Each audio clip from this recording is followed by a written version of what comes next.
Alright, what is going on, guys? This is Days Cookies and they're doing a video, and in this video, like how last video, I talked a long time about anime I watched over the last 5 years. Today, Steam Replay just came out, and so it showed all the games I played on Steam, and so today, I'll be talking about video games I played in the last 5 years.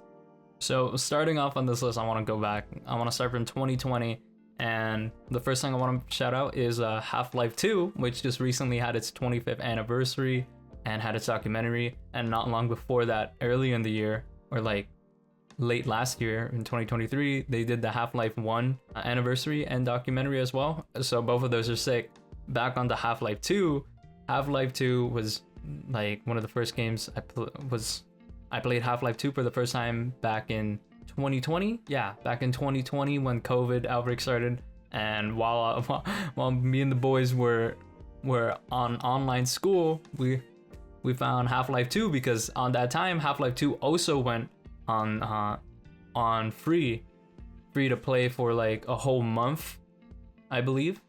So some of the boys, I created the freaking whole server thing using port forwarding. I port forwarded my Half-Life 2 server. I port forwarded my Half-Life 2 server and I got the boys on and we played Half-Life 2 co-op on Synergy. And it was an absolute blast. Right now, we're thinking about doing episode 1 and 2 on Synergy. The episodes came out for free. We unfortunately did not have enough time to finish the episodes because by that time, the free to play expired on that Half-Life. But hey, yeah, recently, I know it's not available now, but you were able to perma-keep the game for free, which is absolutely dope. And so we got that, and now we're excited. Half-Life 2, the experience of Half-Life 2, it really, when you hear Half-Life 2 and people put it in the list of it is one of the best games of all time, and then playing it with the boys, it's such a great co-op experience. Now, I never played it single player, but the Synergy, the co-op experience is just absolutely goated. Like, damn. Especially watching the documentary that just came out like last month, I was like, shoot, they really released this game back in like 2004 or 05 like that. Like, damn, it was such a blast with the boys. It's Half-Life 2 is like 12 hours, and damn, it generally is one of the best games I played of all time, and one of the best experience I had with a group of friends, because it's 12-hour campaign and it's just absolute blast. Valve experiences are just fun. Like the Valve co-op experience is great because we also did onto other Valve games, Left 4 Dead 2, which we actually haven't finished. This is a bad habit with the boys. We just don't get a game finished because one of the boys just not available or somebody lost interest. I don't know. And plus we were playing Left 4 Dead 2 with a bunch of mods, so we'd always have to go for the mods each and every time. Valve games, like it's just an experience. Left 4 Dead 2 was just fun. Yeah, Left 4 Dead 2 was just really fun to play. It was just a blast. I remember the like gas map where you're in the mall and you had to fill that car up with gasoline. Oh my god, that was such a pain because we failed that run like over 4 times, and it was so annoying. Honestly, I Left 4 Dead 2.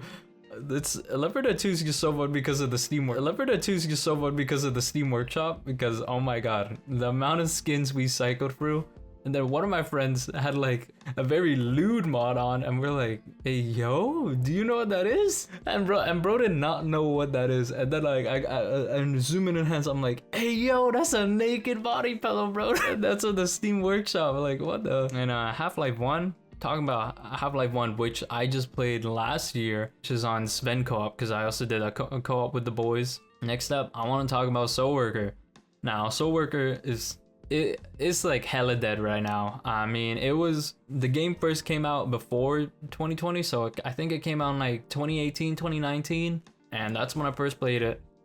But then the game shut down in like in 2020, but then it came back late 2020 or early 2021 by Lion Games itself, because it was published by somebody else on Steam, on the original version of Soulworker, and it was fun getting back to that. I think I don't really play much MMOs. I dabbled into Black Desert Online 2 and Lost Ark and Phantasy Star Online 2, but I never really put much commitment in them compared to Soulworker, where I have like probably like 300 plus hours in. And Soulworker, obviously, what got me and my friend into it was the anime art style. The game was actually just really freaking fun because you get a bunch of characters who have different weapons and they all have different kits, like in all MMORPGs, and there's a bunch of combos. So you're just pressing like 1, 2, 3, 4 on your keyboard, but the combos go up to like 3 or 4 skills. And you also have your basic attack skills, which depending on if you like right click at this exact time, then it'll also change into a different basic attack combo. I had such a great time playing Soulworker just because the combat was really fun and the story was pretty good, and the menu theme, the first menu theme, it's such a banger, such a banger. I'm like level 70 in the game, or maybe level 60. I don't know where the level cap was, but even still, I still have hundreds of hours in the game. I would still go back to playing Soulworker just because I don't think any other MMORPG could get me as into it as Soulworker, where I like the combat and I like the characters so much. Like, I'm just so attached to it at this point that I don't think another MMORPG could satisfy me. I just want Soulworker to be good, but it's going through all those like publishing, whatever, whoever decides how the game works just does stuff with it, and then the audience just keeps dying down. I don't know what they do. I think Soulworker is probably just gonna die, and it's pretty sad thinking about it, but it's still like my favorite MMORPG I've played. Yeah, it is still a fun game to play, but there's definitely just a lot of problems with it, and so everyone's just waiting for a new MMORPG to play or are already playing one. Like Path of Exile 2 just came out right now, and that's pretty cool to think about because a lot of people are playing that. So it's not free right now, and your boy got a backlog of games, so I can't really spend the money to put another game in when I'm like, I should just go for my backlog because I got some good JRPGs in there, and I love JRPGs. That's probably gonna be majority of this video because that's literally what happened when I look at my Steam replay. It's like, you only play JRPGs and visual novels, huh? I'm like, yeah, you got me. I do. I only play those two genres of games.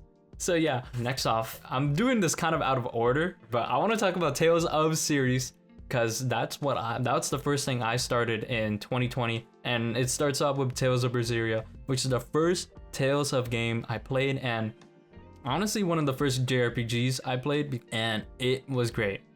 And obviously Arise is the latest one, but Arise didn't release until like 2021 or late 2020, right?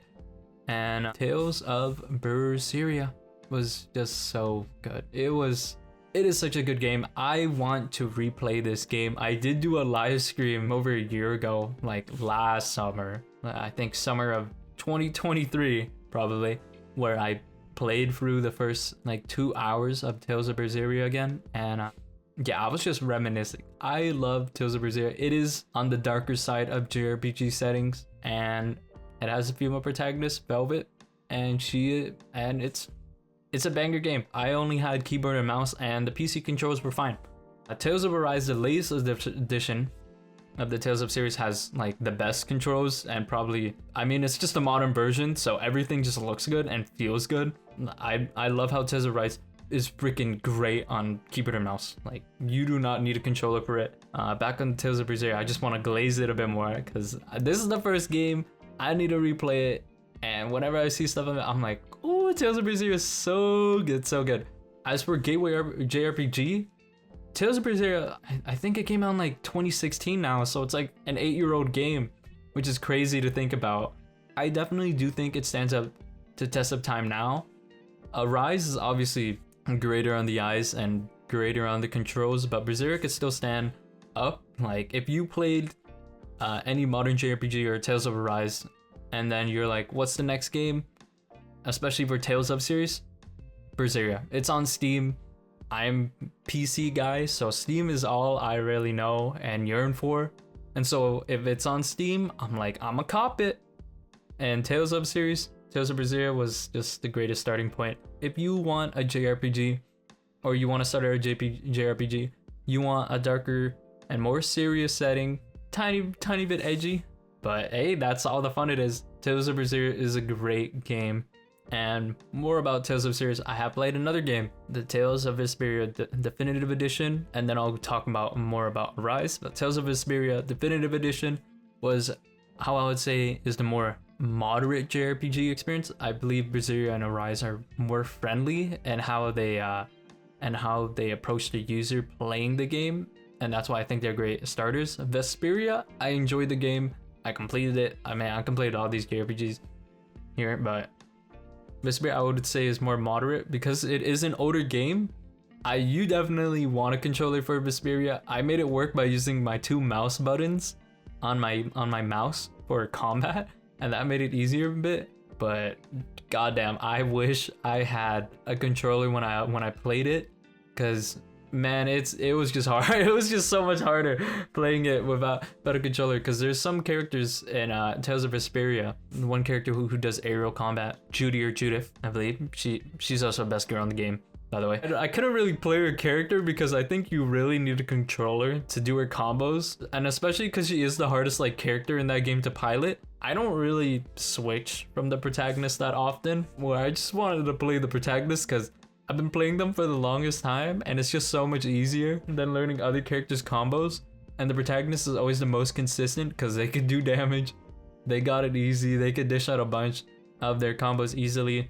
Meanwhile, everyone else, you have to learn to get adjusted to a different playstyle. I know I just talked about Soulworker earlier in like MMORPG classes, and I did play different classes in Soulworker. I could only balance so many things, so I'm gonna just play the protagonist. Yuri Lolo? I mean, dude, oh my god. Oh, shoot, I forgot to mention. I think there was a thing where Yuri's voice actor changed midway through the game, but he is voiced by Troy Baker. And that's just like, you just like, yo, it's Troy Baker. Troy Baker is one of the biggest voice actors because he does a bunch of the AAA video games. And he started doing a lot of anime stuff early, and it's just cool being like, he was in Vesperia and he was in the Code Geass dub. Troy Baker, it's just so cool. Just pointing that out, like he's the freaking protagonist of the game. That was cool. Vesperia is also a very good game.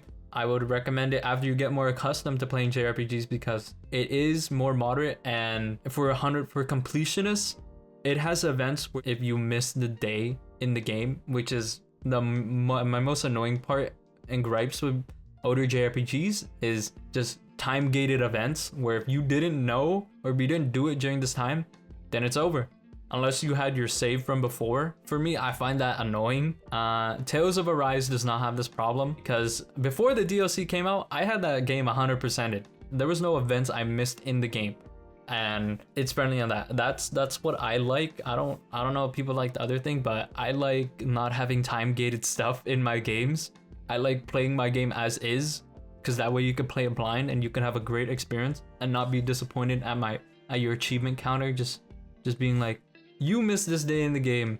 If you do not have your save, have fun playing 30, 50, whatever hours to get back to that point. And I'm just like, whatever, man. Vesperia I played in 2021, and Arise I played in 2022, and even now I'm still finishing up the DLC, but I finished Arise in 2022, I believe. And yeah, I was literally averaging a Tales game per year. Obviously not now because there are no other. Well, actually, no. I haven't played the one that is tied with Berseria, Tales of. I forgot what it was. The one that had the opening by Flo. That one. I think.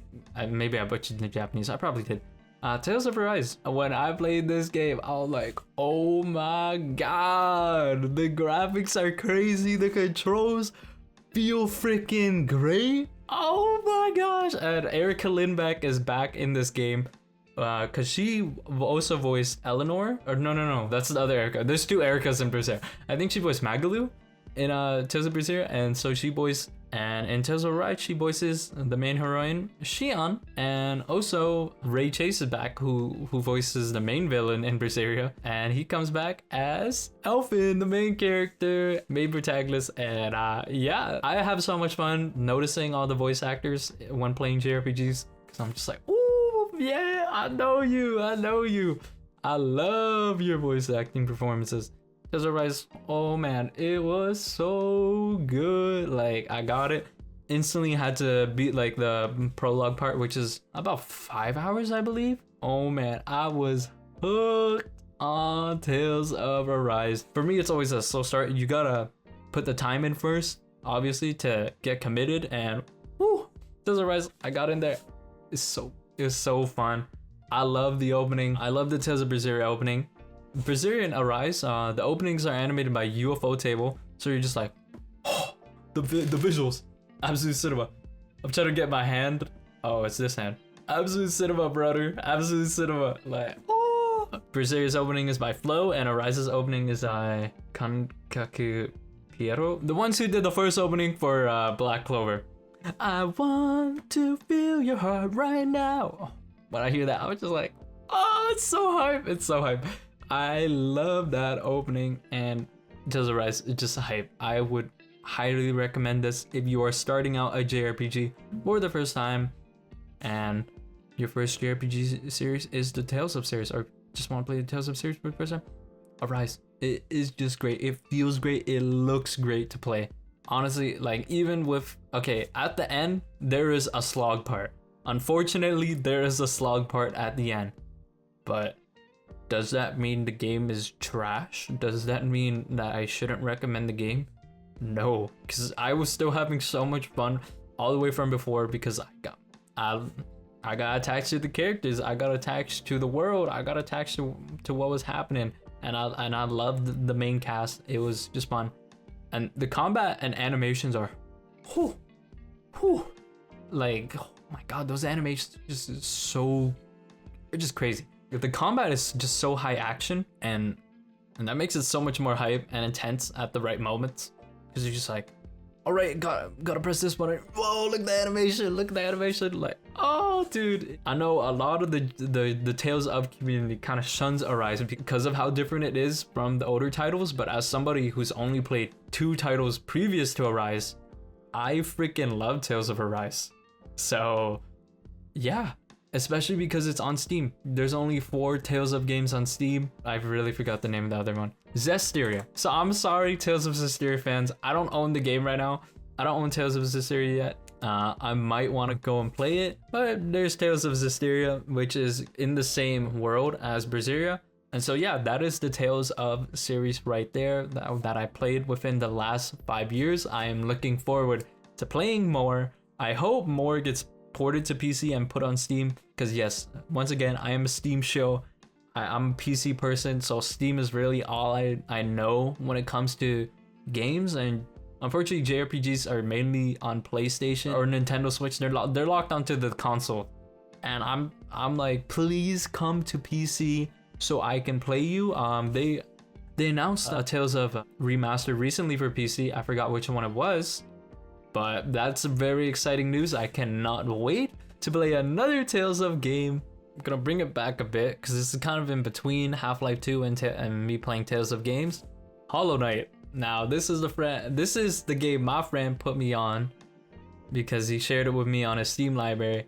And Hollow Knight is a Metroidvania game, side-scroller platformer, where you fight difficult bosses just like you do in Souls-like games like Dark Souls or Sekiro or Elden Ring, which I haven't played those, but I played Hollow Knight, so which is a fairly hard game itself. And Hollow Knight, I'm gonna just say this right now, I have not beaten the game yet, and I don't think I plan on touching the DLC of the game, because I did an oopsie with this game, which is stopping right before I finish the game. And stopping at any point of a game, especially before the end, it kind of just demotivates you from finishing it, because you're like, I basically finished it, or like, I could go back anytime because I'm right at the end.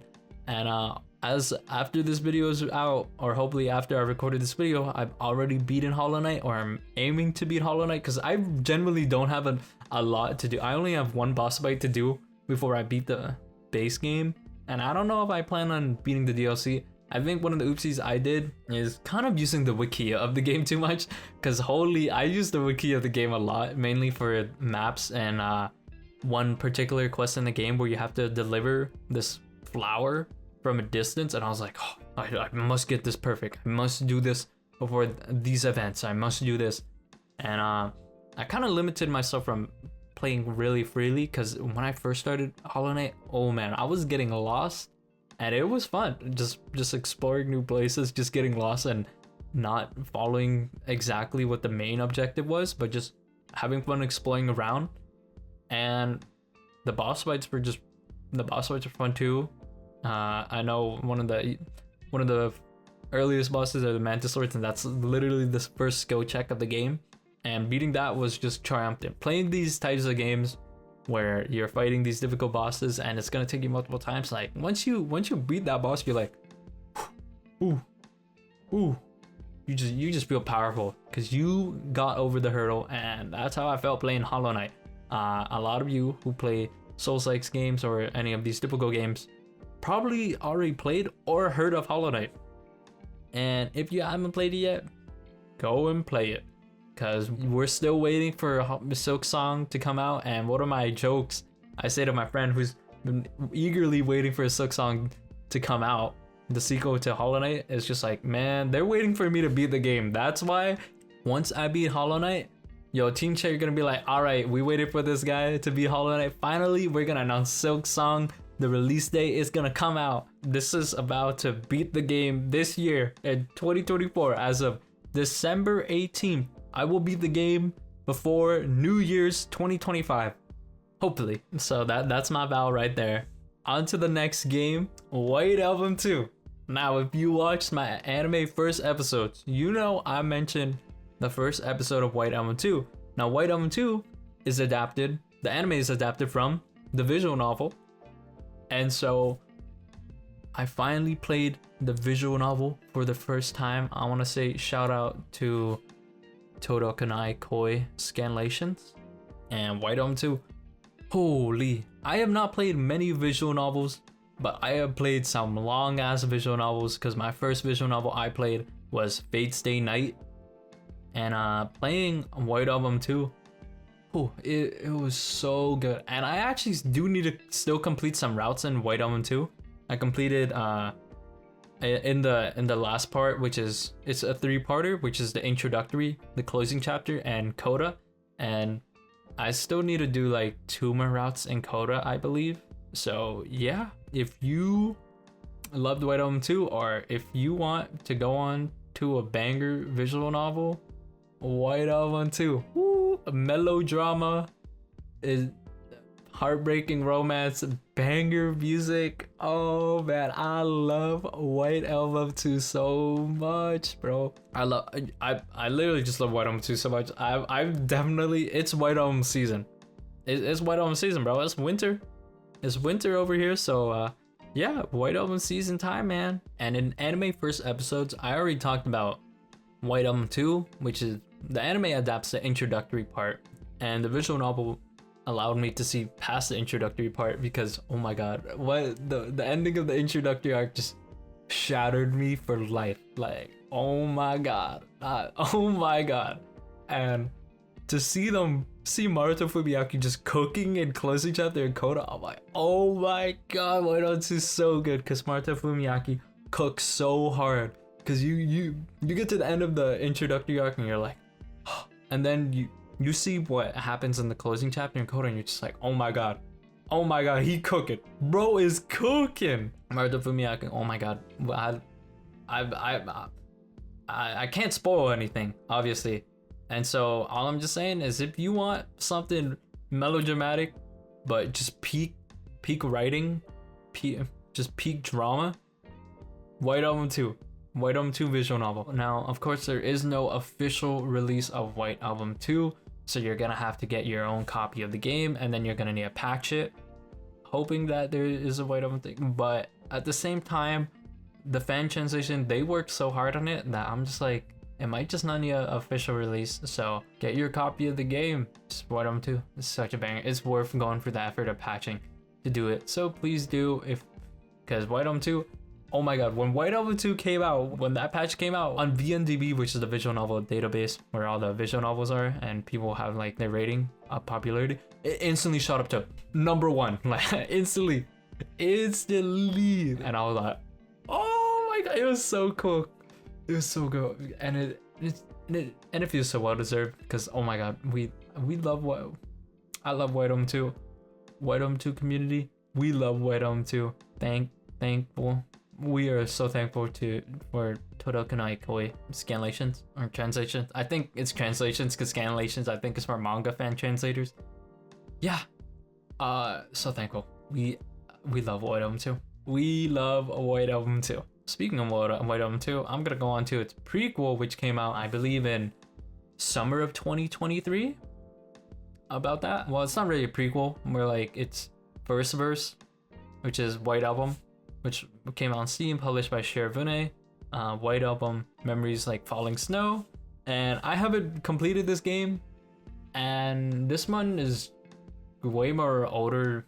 I would say more old-fashioned, old school, where you just pick a girl you like, and you just make decisions to go on to a route, and you just make decisions to get the best end of a route. Best girl in White Album Memories Like Falling Snow is Rina Ogata. Okay, the plot of White Album is that you're this college student, and your GF is this upcoming idol, and she works in this idol studio, which you also work at as like a DP, or no, AD, like a very low line AD, which to me he just basically looks like a production assistant. So I guess it's more like that. And it's Japanese television, idol television, so I don't know if the terms are different, but basically he's like the low grunt who's going around everywhere. Also at the studio is another idol aside from your girlfriend, which is Rina Ogata. and so basically, the funny thing is about White Album Memories Falling Like Snow is like every other route aside from your GF is literally just cheating. It's so funny. I'm just like, damn, bro, you're just cheating on everybody, because literally you start off the game, the prologue's like, yeah, I'm in a relationship with an idol, but because she's an idol and she's getting busy, it's causing a drift in the relationship. And yeah, you just choose which girl you want. After you do the first route of the game, you unlock another girl, which is Saya, I believe her name is. I haven't done her route yet. I need to go back to White Album Memories Like Falling Snow, because I completed like 4 routes, and I have way more, definitely over 3 that I need to do. Yeah, probably something like that. It's just a decent visual novel. It's much shorter because you could do a route. Because I don't know how you would rate a visual novel in time, how long it takes to complete a route and all that. Because Fate Stay Night, completing all the routes, because there's only 3, Fate Route, Limited Blade Works, and Heaven's Feel, that took me about 90 hours. White Album 2, so far, 2 more routes left in Coda, I believe. It took me over like 60 to 70 hours playing through it so far. And White Album Memories Like Falling Snow, I believe I have like 36 to 40 hours in it. So yeah. If you love White Album 2, you should check out White Album Memories Like Falling Snow, because that I purchased on Steam because I'm a White Album 2 fan, and other purchases probably make Aqua Plus, the developers, publishers of White Album, be like, hey, people like our game internationally. Let's get more ports going through, and there's a bunch more coming from Shirobune. And there's a Utawarereumono Zan game.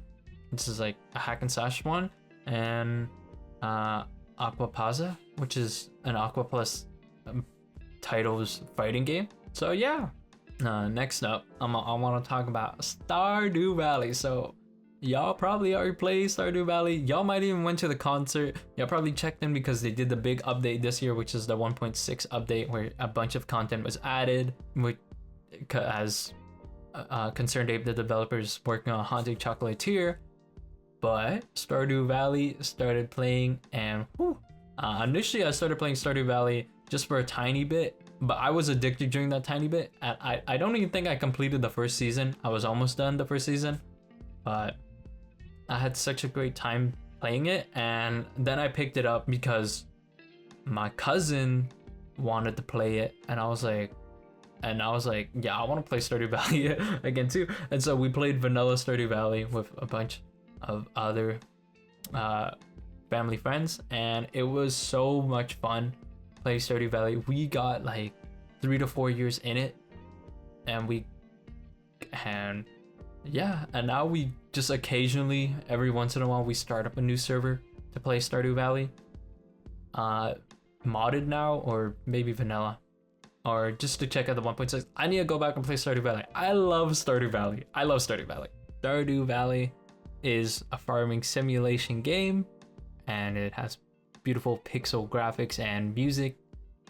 Solo developed basically by Concerned Ape, which, okay, the story of how he created Stardew Valley is just badass. Because, okay, any solo devs out there are just badass because you worked single-handedly on a game and you fought tooth and nail to get it out, and you got it out, and you're awesome for that.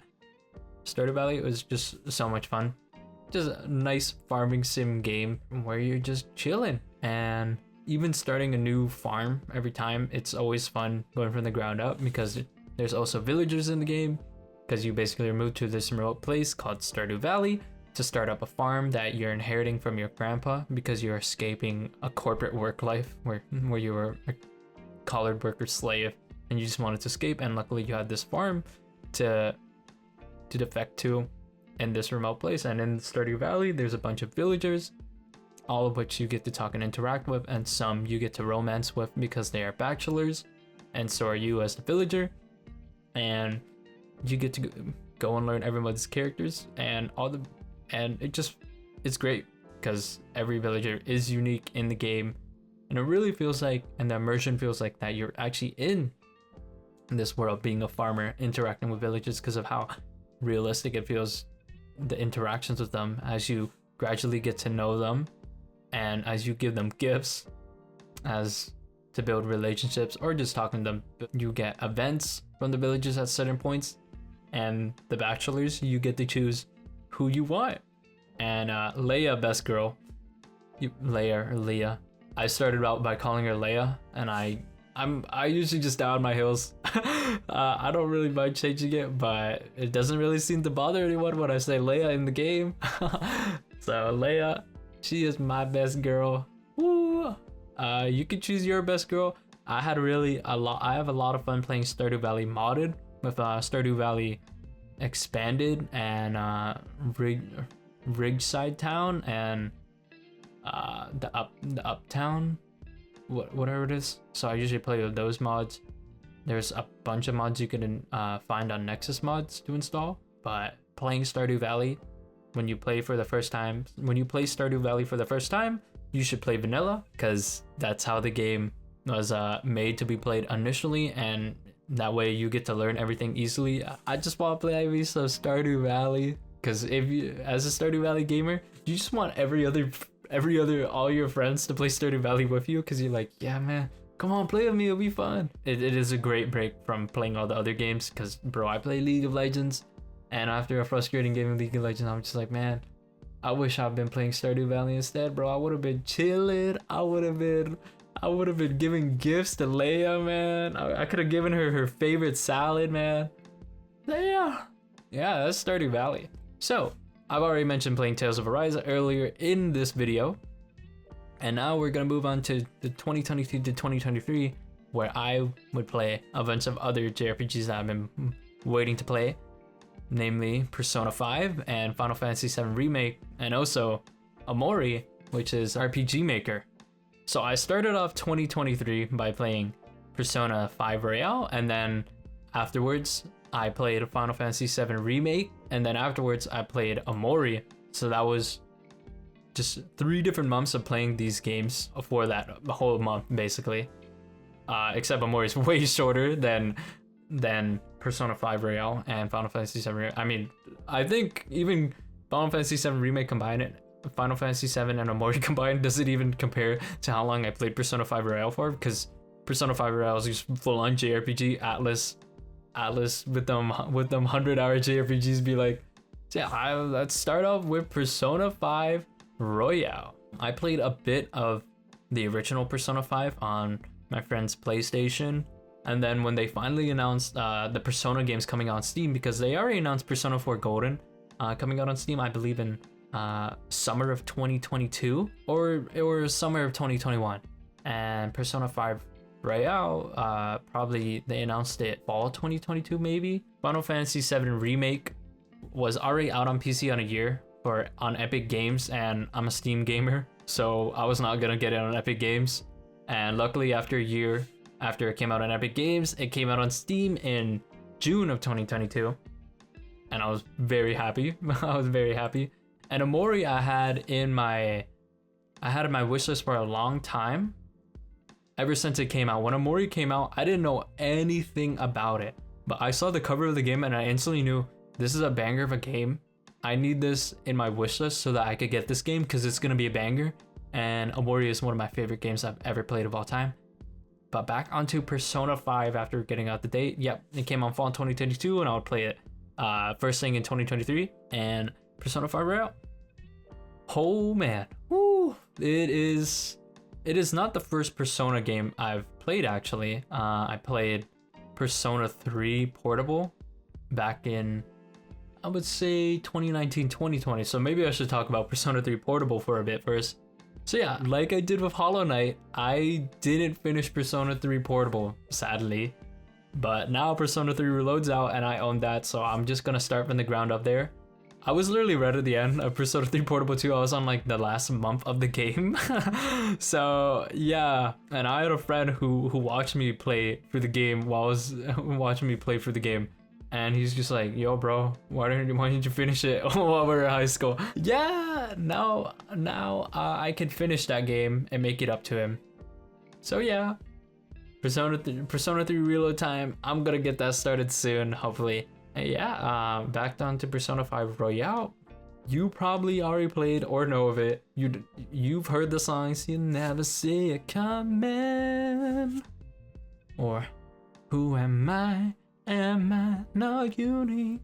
Like all those. Oh, it's the Persona series. If you played it or if you heard of it, it's highly acclaimed, and it was worth the experience. I love JRPGs, and Persona series is just an excellent JRPG. It's so good, man. Oh my god. And this year, Atlas also came out with Metaphor ReFantazio. I want to get my hands on Metaphor. And they also announced a Rebirth for PC, which you could already pre-order right now. And I'm just like, oh my god. Oh, I just want to play all my JRPGs, man. I just want that to be my whole world. It's just playing my JRPGs and having so much fun playing them. Because I've loved JRPGs ever since I was a kid, ever since I watched Let's Plays on YouTube. Because I liked JRPGs because they are long games where they're always like, usually like 50 plus hours, and you could just commit a good chunk of your time to just playing one. Because I didn't have Xbox Live as a kid, so I wasn't able to really play online games except from PC. Except on PC, like Roblox and stuff. All the only free stuff. And JRPGs kind of hit it for me as the ideal game because you could just have one, and it'll last you 50 plus hours, and you're gonna have a banger of a time playing it.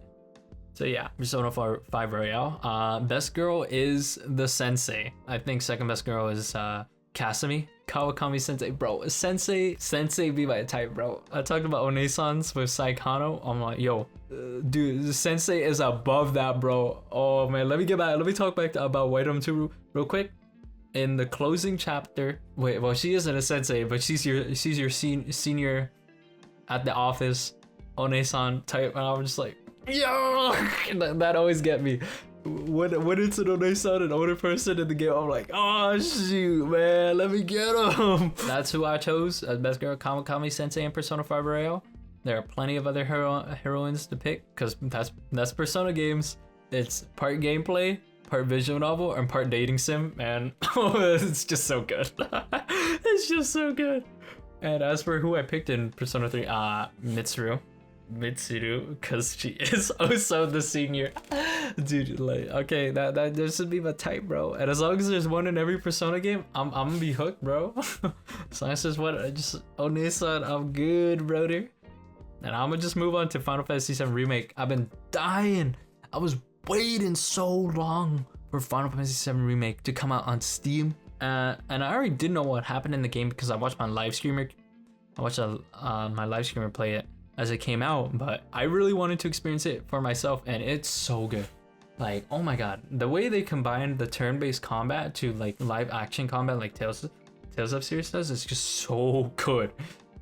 I think the combat was my favorite part of Final Fantasy VII Remake, and I'm very excited to play Rebirth once I get my hands on that, because it'll adapt that system, right, or maybe even expand a bit upon it. But that combat system is just such a fun part of the game, and the music is great too. This is the first time I played a Final Fantasy VII game, or not Final Fantasy VII game, a Final Fantasy game.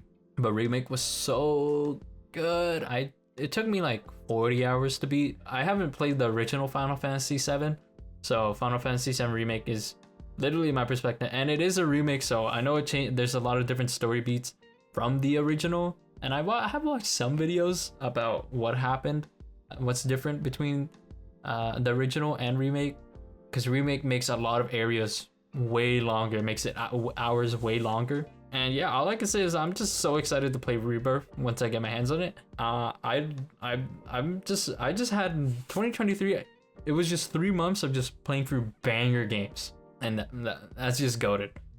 It's just goated to play through just banger games. I love JRPG RPG games. I love amazing single player experiences. And now I want to get onto another visual novel by Aqua Plus, because I heard of this, because I looked into Aqua Plus, because I love them for having Void Element 2, Utawarereumono, and I started off with Mask of Deception. So there's 3 games. There's Prelude to the Fallen, which is the first game, Mask of Deception, and Mask of Truth, and the Mask games are connected, and the gap between Prelude and Mask is some sort of gap. I think it's over like 10-year timeline in the game. I don't really know. It doesn't really specify, but there is a gap in there. And I started out with Mask of Deception. I just finished Prelude in November last month, and it was so good. I started off with Mask of Deception in like December or November of 2023, and I finished it early January. And then luckily Mask of Truth went on sale after that, and I copped that in February and finished in February. And Prelude I finished last month in November. So completing Utawarereumono, that trilogy of visual novels, just makes me so excited to go into other visual novels, because I really want to go into Muv-Luv, because I know that's also one of the highest rated. I just want to go for the highest rated ones on VNDB, because they're really freaking good. And oh man, I do love me using my visual novels. This is a bit of a tangent here. I wasn't really using my Steam Deck much, but playing Utawarereumono on my Steam Deck was great, because it was kind of built for it too, because there is a gameplay part in Utawarereumono. It's a grid-based tactics combat, so you gotta strategically play it out to defeat enemies on the field with your characters. So it does have an RPG aspect in that, where you do have the combat in there in the world. But yeah, oh man, I love Utawarereumono. Like all these visual novels I played, Void Element 2, Utawarereumono, Fate Stay Night, they're just 10 out of 10s. Void Element Memories Like Falling Snow it's an I visual novel. I would give it like an 8. But the 3 prior titles, absolute cinema. It's just bangers, and they are really long. Utawarereumono, the trilogy, about 120 hours around there. There might be some inflation, because I did leave the game open sometimes because I forgot, or I was just like reading it through it slowly. But yeah, 100 plus hours of reading combined. And Mask of Truth, the Mask games are what has the time gap between the Prelude, and oh my god, the Mask games are just so beautiful. But the end of Mask of Deception, like I started off with Mask of Deception, I got to the end of that, and I was just instantly like, fuck, I need Mask of Truth so badly. And oh my god, that like 3-4 weeks of waiting before it went on sale and I could get it, like it was such a long wait to me, because I was just like, oh, I was like thunder gripping like, oh, I just need that game so badly. I need to know how the series ends, because Mask of Deception ends off on such a good point, because the Mask of Deception and Mask of Truth are connected, because they both have the Mask of in there. And oh, it was so peak. It's so peak. Like, oh man, like all these JRPGs and games are like what I would give to experience these for the first time again, because it's so good, man. If you want a visual novel with combat, with some, the combat's pretty banger too, honestly. I enjoyed the combat really much with turn-based tactics, grid-based combat. Utawarereumono, it is great. The setting is more of like it kind of felt like this is not to be an insult, it kind of felt like an isekai, because the protagonist of the game wakes up with amnesia and he's like, oh my god, this world is so much different than the Earth I'm used to. Or I don't even know if it's called Earth, but I think it basically is. It's Japanese styled, so everything is Japanese styled. Maybe I don't know, but anyways, it's just a banger. It's such a banger. The world is so cool. How they got like Utawarereumono to be that long is kind of because in parts of the game, or like middle parts, there are a lot of slice of life aspects that do feel a bit slow, but these are the slice of life aspects that ultimately build up the characters, and that's why it's slow. And it's a visual novel, so you kind of accept it. The auto read button is goated for that, because you're just like, okay, auto read that. Let me do my gotchas on the other screen. Yeah, I just love Utawarereumono. Haku, the main character, Mask of Deception, it's so good. I love my snarky protags. The reason why I mentioned isekai earlier is because of how immersed I actually got into this world. It's not isekai as in generic the isekai anime, but more isekai as in like, whoa, this world is so different, and the protagonist is feeling it too, because they've woken up in this world and they also have amnesia, and they're just like, whoa, this world's crazy. And you really feel it from a reader perspective, and you're just like, damn. And the way this world's being built as you're going through it, through all these tens of hours of reading time and playing time, is just it's just amazing. I love amazing visual novels, and yeah, I just it's amazing because I watch so much anime already. I've watched so much anime, and I've seen a lot of great anime, and I sort of slow down. But visual novels is like another aspect where I'm just like, shoot, there's a lot of great visual novels for me to play, and they are 60 plus hours long too. So yeah, visual novels aren't for everybody, but I think Utawarereumono is kind of what I would recommend as a startup visual novel. I mean, obviously Fate Stay Night Remastered came out on Steam just this year, and I was so excited for that. I got that. On launch, I have the video on it. On launch, it was scuffed, funnily enough. There was so much scuff in it. But yeah, I think I would still choose Utawarereumono over it, just because of the tactics combat. I didn't even know that was part of the game until I started playing, and it put me in there, and I had no idea what the heck I was doing. I started up the game, and it was like, do you want to play on normal mode or hard mode? And I'm like, I'm gonna play on hard mode. Hard mode was pretty fine. Because I really enjoyed the combat to do the hard mode. And it made me have to think of my strategies of how I would do my moves on the field more carefully. I mean, it was kind of like playing chess. Even though I don't really play chess, I just sort of watch YouTubers play it. But I kind of understand chess. So yeah, I mean, that's tactics-based combat. It's fun. I would recommend Utawarereumono because the story is great, and you do get that aspect of combat. It is a kinetic visual novel because you're not really making choices that change the fate of events. The story is laid out for you. You're just playing through it. Fate Stay Night, even though I didn't play Fate this year, I played it back in 2017. But I mean, I partially played the remaster this year. But it's just on the topic of visual novels. That's what I have to say for Utawarereumono. I skipped one by accident because I mentioned it with Persona 5 and Remake and FF7 Remake, OMORI. I am gonna talk about OMORI now. All right, so OMORI. If you watched my vlogs as of recent, or the Anime North vlog, I had my OMORI cosplay on there, and I do have an OMORI print there, but I don't want to move my camera because it's kind of a pain to do. Instead, I'll show you one of the charms I got. Oh, look at that focus, bro. OMORI, one of my favorite games of all time. How did I go from 7 Remake to Utawarereumono? I don't know, but OMORI is one of my favorite games of all time. I played this in March of 2023, and It's not a long game. It took me about 30 hours to complete, but it was just like 4 or 5 days of me just being obsessed with playing the game. Because, okay, one thing is, I already talked about how I saw the cover and how I knew it.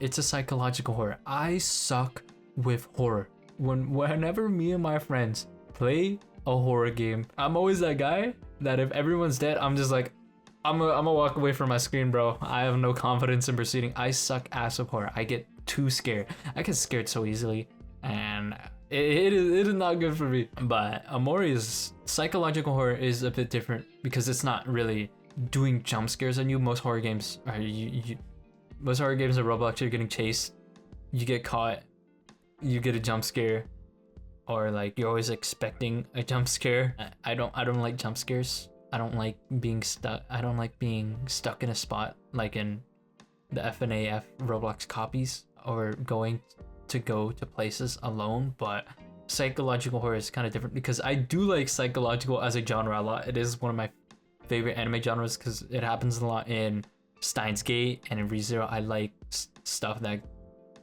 kind of messes with your mind or just makes you go like, whoa, and OMORI does psychological horror, and I had to just brave myself because yeah, OMORI, its psychological horror is like, it uses the most relatable psychological horror. Like after the start of the game, you're literally just a kid alone in a house and there's no electricity and you have to go down the stairs and it's dark, and then the game freaking puts the shadows on you and it just uses that. And I was just like, bro, I was freaking out during that part.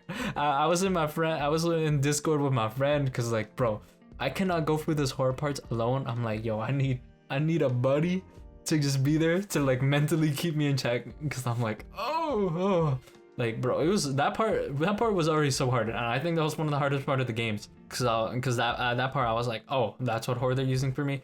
And if you go in the bathroom in that house and you look in the mirror, you just see the thing and you're just like, oh, for some reason I kept fucking checking that mirror every time. You don't have to. You literally don't fucking have to. The jump scares are literally fucking optional. But I just did it because I knew, because that was one of the things I knew about OMORI, is that because on a YouTube clip, if you check the mirror, you can see something. I was just like, golly, why the frick did I keep doing that? Oh, but past the psychological horror part, which contributes a lot to the part of the game, OMORI, there's two aspects of it. There's the RPG Maker world, which is this dream world where the protagonist dreams of this world where he's with friends and they explore this world together. What leads to it is the disappearance of a friend named Basil. Yeah, I call him Basil. It's probably basil, like the plant, but I like saying Basil. Like, come to Brazil, come to Brazil, come to Brazil. The disappearance of one of his friends, Basil, in the dream world, and then the dream world kind of gets corrupted from there because something's happened. And then you awake in the real world where obviously you're alone in the house, and you have a note from mom like, hey, there's steak, go eat it. But there's no electricity in the house because they're moving in a couple days from that point of the game. And so you kind of know you kind of know your point. You're like, oh, you have a few days.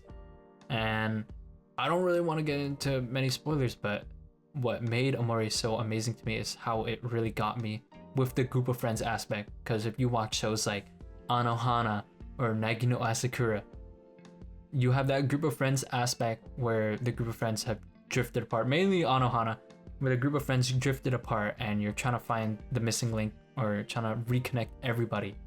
And just like how I loved Anohana, I loved OMORI from that aspect so much. It tugged at me at that point. I just really wanted to discover this. And there are routes in the game. There's the good route and the bad route. Obviously I only did the good route because the bad route has a bunch of jump scares, and I was like, yeah, you bet your ass I'm not doing that. I wanted to go for the good route anyway, because the good route is basically Anohana route, and I loved it so much. I love OMORI so much because it really was like another Anohana to me. Yeah, it really, Omori was really just like another Anohana to me, except it was 30 hours as a JRPG, or not, or RPG Maker, and I just loved the experience. I was so addicted to it over those course of 3 to 5 days, and I finished it so quickly. And even though it was just 30 hours compared to the JRPGs I played before, which are like hundreds of hours, which could be 100 hours, and the visual novels, which could be 100 hours, Omori was, it hit amazingly. I was so intrigued and so invested in the characters, into what happened in the story. The story is so beautiful, and the final song they play at the end is just amazing. When that final song came up and you're just like, oh shoot, we've heard this before. You're just like, oh my god, it's fantastic. It is fantastic. I love Omori. It is like #1 up there in terms of games I wish I could play again for the first time again. Then again, I would have to go for all the psychological horror stuff, but hey, if I could do it, if I was able to do it the first time, that means if I redid it again, that it would mean I would still be able to do it. I would just need another friend in Discord. I just need my friend in Discord be like, yo, bro, just be here for me. Be here for me. I just need someone to hold my hand while I go through this stuff, because I was so scared. But yeah, Omori was experiencing something amazing, and also kind of facing my fears of horror. Although it is psychological horror, which is something I can do, because psychological horror has more storytelling. Alright, so we're kind of getting into the home stretch now. I only have a few other games I need to mention, and then I'm gonna go on to games I've played throughout, which are like online games and other types. But Eternights, I saw this game on a Reddit ad, and I actually found White Album Memories Falling Like Snow from a Reddit ad too. Yeah, Reddit ads are actually pretty good, I guess. I mean, they are targeted, right? But those Reddit ad games are actually pretty bangers. Cause Eternights was a very fun game. Eternights is more hack and slash, but it does have difficult bosses that you fight, or difficult foes you fight. Because you have your health bar. If you die, you have to restart from your checkpoint. And Eternights was a very fun game. It literally, the comparison of the game is Persona 5, because Persona 5 has the JRPG and the dating sim part, partly visual novel. So yeah, basically the aspects of Persona 5, it's a bit more pervy and degenerate, I would say, but nothing that you can't really play in front of your friends, because it's really freaking fun. It's voice acted. Alejandro Sab, I don't know how to pronounce his name exactly. Sayu is in there as Chani, which is the protagonist's best friend. Yeah, so there's a couple voice actors in there which you might know. Also, like Persona 5, the protagonist doesn't really talk that much. You just hear his combat voice lines like, huh. The combat is really fun. Hack and slash combat, as I mentioned earlier, and you can unlock abilities as you go on throughout the game, which allow you to unlock different forms or different weapon types. And so fighting mobs like that is fun. I need to go back to 100% the game, because I was on track to 100% it, but I got lazy. Basically, I beat the game, but I messed up on one part and I didn't have a save to go back onto. So I had to replay the entire game. The entire game's not that long. It's probably a playthrough is like 7 to 11 hours, I would believe. Especially at New Game Plus, where your OP is fuck. So the New Game Plus didn't take long to get that point, but I had to make sure to make saves. So if you play the game and you want to get 100%, make a bunch of saves, and also find your saves folder of the game. I think it's in like app data or Steam files, and copy down your saves and just put it in another folder, because once you rewrite a save in the game, it's obviously going to rewrite the current save. So just take your important saves and just put them in there. Just make a bunch of saves, because you can just put them back in the game folder and it'll give you that save that you can load up in the game. So that is a tip I recommend for the game there. That's just on me messing up and not making a good enough save to go back and do things properly. But yeah, I have a good save now, I think. So it's pretty easy for me to 100%. But the thing is, the save part, this is just a ramble. The save part is about like 2 to 4 hours of game. So yeah, it's gonna take a bit, but it's very worth it. Eternights is such a fun game. because it's not AAA. It's by Studio Psy. It's like their first game they made, and it's such a fun game. Like, hey, they got pretty big voice actors there, and that just makes it great. There's a lot of meme stuff. I do have the one video of my highlights on there, and that was from a stream I did when I first played the game, and it was super fun. I'm probably gonna go back to 100% Eternights eventually. It's something I should do because I really like the game, and so I want to show even more support by freaking 100%ing it and being like, yo Dev, your game's so cool, I'm 100%ing it, because it's a game I would like to 100%. And yeah, that's Eternights. And now onto some more online games or other games. TF2 kind of had a resurgence this year with the Save TF2 movement, and Valve finally did a patch where that got a bunch of cheaters and bots banned from the game because the game was in such a poor state from just sniper bots just ruining public servers. And also with a bunch of TF2 YouTubers, which I started watching. I want to say shout out to Maxo, because his videos really got me back into TF2, because it reminded me of when I used to watch Muselk back in 2014, 2016 when he was pumping a bunch of TF2 content. I know Maxo has stopped doing TF2 YouTube, but shout outs to him, because he probably got a lot of people to play TF2 again.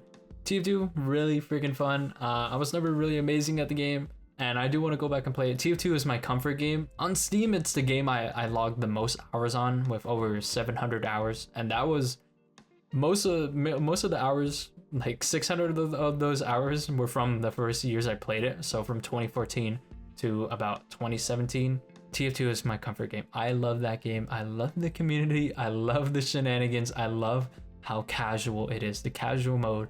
I don't think there's ever been another game where playing casual feels as good as it does in playing TF2, because the casual experience is goated in TF2. When I went back to TF2 this year, I started doing some rocket jumping practice. That's what I should do when I go back to play it eventually. I was in the rocket jumping training servers, and I was doing it so hard that, like, bro, the bottom of my wrist was freaking hurting so much. Like, it was so smoothed out from like pressing on my keyboard thing, and I was just like, oh my god, my hand is getting cooked rocket jumping, because rocket jumping you have to move your mouse and all that. And bro, I was like doing that for like 2-3 hours, and that was smoothing out my wrist, bro. It was crazy. Yeah, I picked up TF2 like every once in a while, like over these years. And yeah, I love TF2. One of my favorite games of all time. It's one of the most comforting games I could go back to. I love going back to TF2, just like I do of Soulworker, which I mentioned at the beginning of the video. I guess I already mentioned this, but League of Legends. Yes, I picked up League of Legends in 2020. But I've known about it since like 2014, because I actually did play League of Legends like for the first time back in like around 2015, because I have like one of the old icons, which is like a fist, which is doing the Wakanda for everything. So yeah, I had that, and yeah, it was just me and a friend. We just started playing it, and we got our friends into the League rabbit hole. We are the downward spiraling addiction. But I've always liked MOBAs, and MOBAs are basically my type of online game. I like playing games where there's different classes and I can just play them and fight against other people and get better, which I'm gonna mention about Roblox later on. Yeah, League of Legends, just a MOBA, man. Just a MOBA. I'm an ADC main. My main ADCs I play are Ezreal and Aphelios, and then afterwards it's like Varus, Zeri, Jhin. I do play some other mages like Seraphine bot and Hui bot. But that's enough about League. I like playing MOBAs, so League is it for me. Plus League has a bunch of anime and weeb shit in it. So yeah, Osu, I don't even play Osu that much, but it is a thing I go back to because I like listening to music. And so I'm like, oh, I could listen to music and play the music at the same time. And I'm trash at Osu, bro. I could only do like a 3-star map at most. That's literally my limit. I cannot go above 3-star, or else I just fail the stage. People who are cracked at Osu, shout out to you, because I don't know how you do it. I cannot do it. I put in like 100 of hours in Osu, and I just don't think I've gotten any better. Maybe like when I first started, I could do like 2-star, and then when I played a bunch, I could do like 3-star to middle tier 3-star to like 3.5. That's basically my limit. I did do those maps that gave me that high PP score. Haramachi Clover, shout out to Haramachi Clover. That thing put me on the ranking, but every time I go to Osu and it see my ranking chart, I'm like, damn, bro, I just keep falling off. I just keep falling off. There was that one Osu update where they removed a bunch of inactive or bot accounts, I guess, and that like shot me up, and I was like, yo, look at me. But now I'm like, yeah.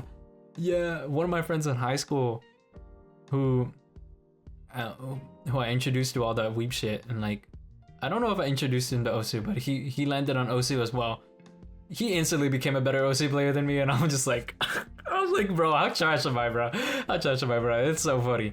That's Osu, weeb stuff, like a bunch of the weeb games I like. Now on to a big one, Roblox. So I already mentioned Roblox horror games and playing MOBAs on Roblox. Roblox isn't the best spot for MOBAs because of ping.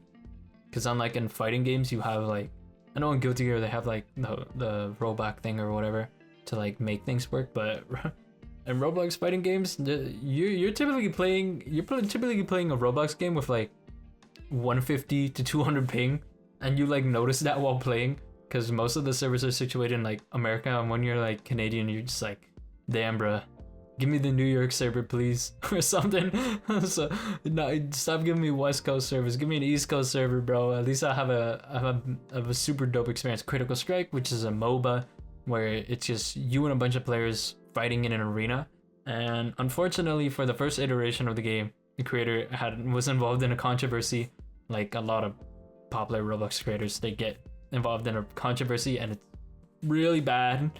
And that ruins some great games. And Critical Strike was in a really good point at that point. It was there for a Roblox event, and it was really good. It was one of my favorite games at that time. And there is a new Critical Strike now by newer people, but there only 200 or so people play it, and I feel like it's the same 200 people. Thing about fighting games on Roblox is if they're not popular, you're gonna be fighting people who only play that game a lot. And so it's not very good skill experience because you're low skilled and you're only facing people who play the game a bunch, so you're only facing a bunch of high skill people. Now if you committed and honed your skills, you probably improve better because you're facing better opponents, but it's not as good for a casual experience, I would say. And I like casual experience, and Critical Strike, when it was popular, had over 1,000 players, and it was a very fun casual experience. I know in the current new one, they changed up a bunch of classes, but I'm back when I played a bunch, I mained Hitman and Wizard in that game. I love Hitman type characters in the Roblox fighting games because it's always like a guy with a gun and with a blade as well, and it's a very fun like 1v1 or assassination class. And I just like it because I like them gun classes, bro. Especially like the Hitman classes, like dude, just Hitman sound badass as fuck. Even though I've never played the actual Hitman game series, but yeah, a Hitman and Roblox fighting game, that kind of archetype is just very fun to play with. And speaking of fighting games, but not MOBAs, like League of Legends, this game was just like toxic. This was the downward spiral rabbit hole. Rogue Lineage on Roblox, and also Deepwoken. Rogue Lineage, oh my god, me and the boys were so dedicated to Rogue Lineage because we were obsessed with Rogue Lineage in 2020 and 2021. And Rogue Lineage is a roguelike game where there's permadeath on your characters. Your characters spawn with 3 lives, and there's different races you could spawn with due to random chance on your Roblox account. It is a paid game and was like 250 Robux when we bought it. And it's PvP. And there's some PvE, but basically the main objective of the game is spawn in with your 3 lives and grind and progress to a class of your choosing. So there are different type of classes, like there's like knights, there are wizards, there's botanists, there's like assassin types, like they have those archetypes, and you have to do specific things to do them. And you have to fulfill certain conditions. So you go on the Wikia, you look at the class which looks cool to you, you click on the page, you see what is required, like kill 5 people or put 5 people in jail. or something like that to get the class. And it was an obsession because we got killed so many times in that game. We worked so hard on each life of each of our lives of our characters in the game.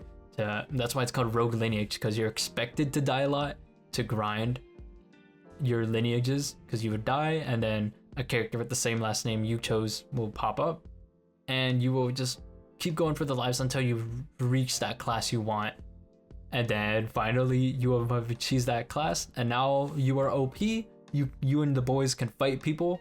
Unfortunately, we got wrecked every time we fought, and like there was this one time where we fought this guy who was the Ultra class, which is the 3rd tier, which is the highest tier in the base world of the game. And we were Ultra classes ourselves, and we got wrecked. We absolutely got destroyed. It was crazy. Yeah.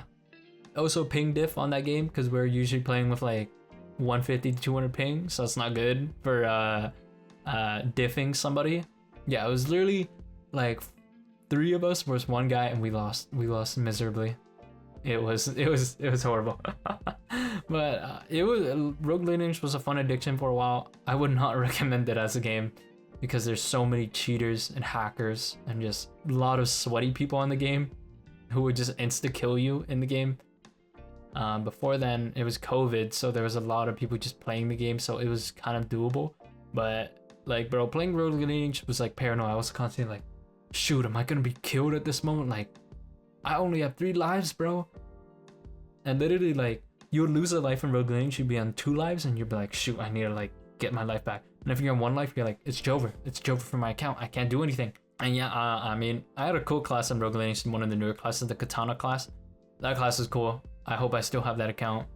I don't think I'll ever be playing Rogue Lineage again, but there are like the private servers where you can just spar with people with no consequences. So yeah, that was fun. That was fun, man. Deepwoken was just a kind of like the sequel to Rogue Lineage, where it was supposed to be PvE based, but it kind of faced the same problems Rogue Lineage based after you played it for a long time, where it's like you're just gonna get killed by people, and there's also getting wiped. We call it getting wiped when your character loses all their lives, and then you have to start on with a new lineage on a new character, and you just get wiped and you do the same thing, and so it kind of just be a lot of repetitive gameplay to get to the certain point, and it just didn't feel great anymore at that point. And so it's sad. But moving on to a game which fulfilled my hopes is Arcane Oddysey, which is a sequel to Arcane Adventures, which is an older game on Roblox, which came out in like the mid 2010s, around 2016 2017, by Vtex. And it is one of my favorite games on Roblox because I loved Arcane Adventures so much. It's just a magic adventure kind of RPG game, but more magic adventure game, where your character starts off as a person on an island, and you meet somebody, you fulfill quests, and you could choose your magic. There's a bunch of different types of magic, and then later on you could get a second magic. You could combine your magic, or you could opt for more fighting styles, because there's fighting styles in the game. You can get the cannonball style. If you watch One Piece, you could throw cannonballs like Luffy's grandpa Garp does, or you could have magic weapons, or you could be a full mage. You could do whatever you could do whatever ability you want, and it's basically a combination of RPG, open world, adventure, and magic. And whatever style you put into can go into what style you're trying to go to. So you can go on full-on mage and all that. So yeah, it is one of my favorite games on Roblox because of how it actually is a fun RPG adventure game on Roblox. Because there aren't that many, really. It's still in early access right now, so Vtex is still working on it. The boss fights are also pretty hard. You can't be a bonehead going into those boss fights. So yeah, there's some skill gap right there, and yeah, it's just fun to try that stuff out. All right, and I know I mentioned being in the home stretch, but finally, the last part of video games I played over these last 5 years is gacha games.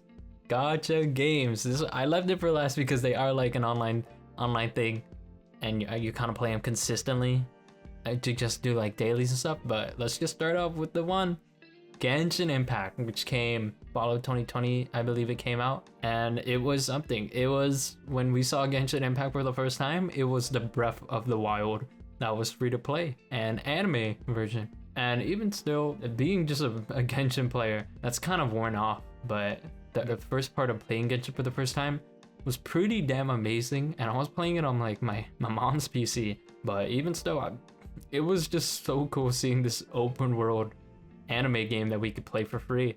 And it was a gacha game. I played gacha games before with SAO Memory Defy and Azur Lane. I think those two I played before. Those were like gacha games I played before. Speaking of Hoyoverse, Honkai Star Rail, I also played Honkai Star Rail a bunch, and Honkai Star Rail, I just really enjoyed the story for Painakoni, because Venturine is the goat. Is the goat for Genshin.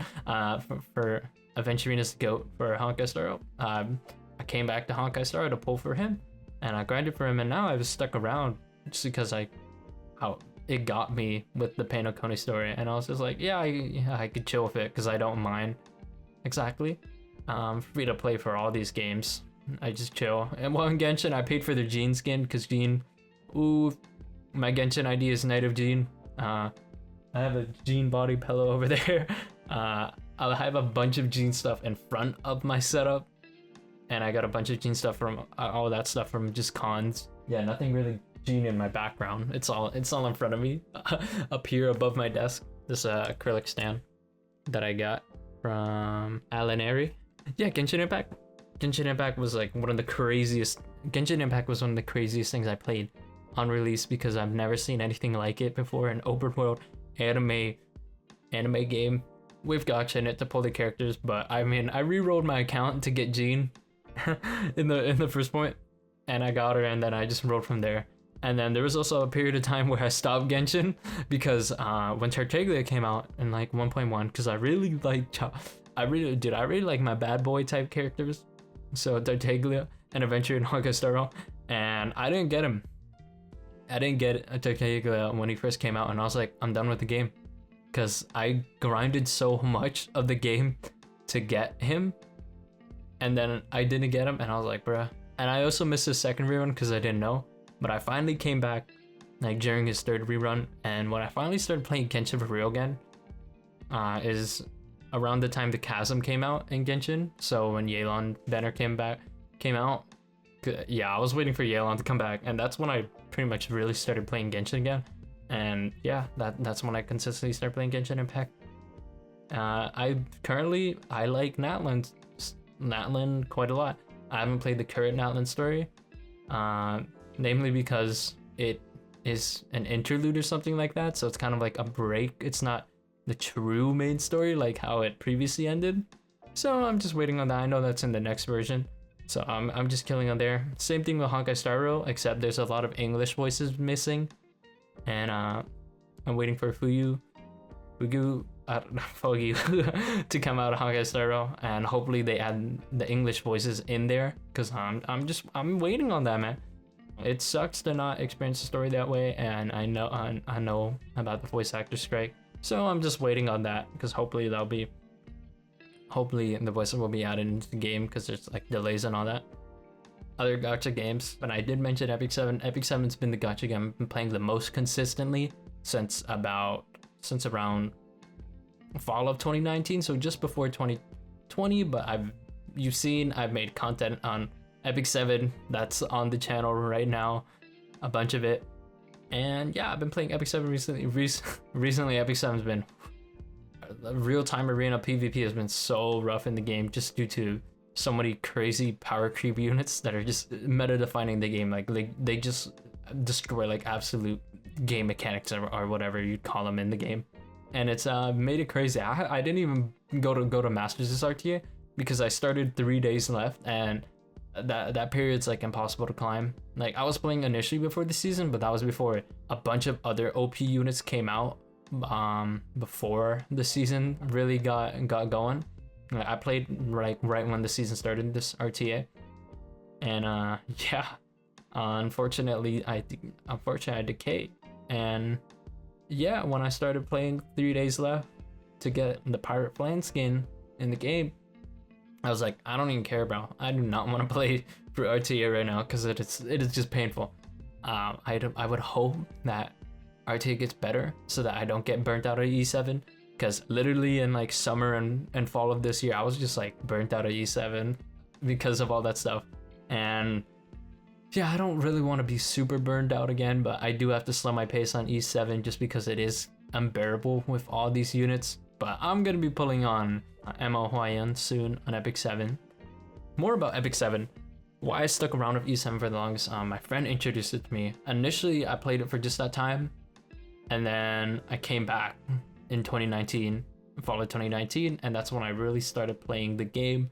And it's the gacha game I've settled with for the longest time because I played it, settled with it before Genshin and Hakusera and all those. Previously it was Sword Art Online Memory Defrag, but that game got like EOS back in 2020, and I stopped playing it before then. SAO Memory Defrag was the first gacha game I've ever played because I really like Sword Art Online.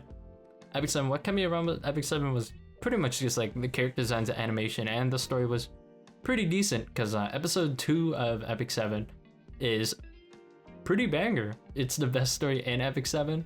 But there's also some side stories in Epic 7 that are also banger. There's one about a character named Diane who's I don't even need to explain all Epic 7 right now. I'm just gonna talk about how I played Epic 7 for over 5 years now. It's crazy. And it's still around, and I'm still around playing it. And hopefully they could make things better so that I could keep sticking around and not be burnt out. But they have done a lot in this year, a lot of events in this year to get people playing, and it did get me back to playing gradually. So yeah, that's Epic 7. Right, so yes, this is what jump-started this videos. I started off with Steam Replay 2022, and I was like, it's time to reflect on what I watched. So this is from 2022. I think this is when they started Steam Replay, and I don't think I did much in 2022. It's Tales of Arise and Stardew Valley and Soulworker. Tales of Arise was the latest Tales of game to come out, and I was so hyped watching it come out because I was like, oh my god, I'm gonna play it. I was listening to Trash Days podcast, and Giguk was talking about how he beat the game, and instantly he was like, I want to replay that game. And that's how I felt replaying playing after beating Tales of Arise for the first time. And I looked on some clips on YouTube of like some of the pivotal moments in the story, and I'm just like, it was such a banger. It is such a banger. Let's head down straight to the grid. Oh, here's Hollow Knight. Grid view. All right, so Tales of Arise took up the majority of this year because I started off in the year of it hot, and then I reached a point where I stopped in Tales of Arise, and then I got back a few months later. This is 2022, so I was busy at college. But Tales of Arise, Stardew Valley, ooh man, so good. Soulworker, I was having a good time. So Lost Ark, I dabbled into a bit, but I got busy at college. Hollow Knight, not much of a dabble. Hollow Knight was a majority in 2021. And nothing too much here. Nothing that I really want to mention. And here is the JRPG, or 3 JRPGs in a row. Back on the we still got Stardew Valley, but here's Persona 5 Royal, and here's Final Fantasy VII Remake integrated, and OMORI. Ooh man. Yeah, it's funny. OMORI and Final Fantasy VII Remake are like similar length in games. And a bit of Soulworker. Let's go down to our grid. Oh, we have played on Steam Deck. 1% I didn't really play much on my Steam Deck. I only started playing Utawarereumono on Steam Deck because it felt great. Because it's visual novel and grid-based combat, and I could just chill in bed and do that. But yeah, Persona 5 Royal, I opened it up in 2022, but I really beat the game in January. If we look at the timeline, let me find my timeline here. Here is our timeline. This is the coolest because here is Persona 5, here is Final Fantasy 7, and here is OMORI over there. And then the rest of the year is just gonna be really Stardew. White Album, Memories Falling Like Snow. It came out in August, I believe. Yeah, here it is. And then I kind of locked it down over here in October. I think that's when I completed the Arena Okutaro.